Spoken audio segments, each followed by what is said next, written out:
वालेकुम मोमनो, अगर जंगल में हो, बदकारी का खदशा है, अल्लाह अल्लाह के रसूल का जामन बना के निकाह कर लिया, वो निकाह जायज़ है।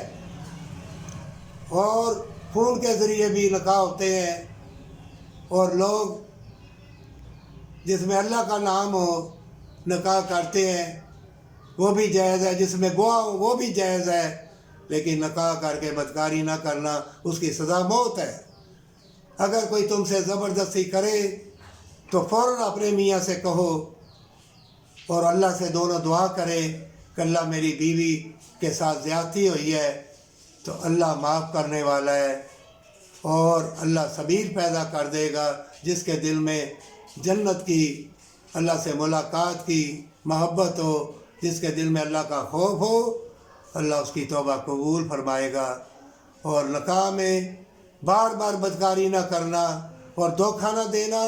कुरान में फरमाया है, हर मकर वाले का अल्लाह ज़्यादा देर मकर नहीं चलने देगा, और हर झूठे फरेबी के ऊपर रोज़ाना शैतान मरदूद उतरते हैं। ये कुरान में लिखा हुआ है।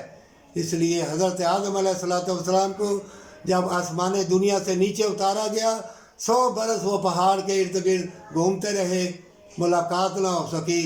100 बरस बाद हज़रत हव्वा अलैहिस्सलाम हज़रत आदम अलैहिस्सलाम को अल्लाह ने मिलाया। अल्लाह सच्ची मोहब्बत को मिलाता है। सच्ची मोहब्बत में जन्नत है, तंदुरुस्ती है, वफ़ा है। जब अल्लाह से अहद कर लिया निकाह का, फिर बेईमानी न कर, नहीं तो रेज़ा रेज़ा हो जाएगा, पर सच्ची तौबा के साथ।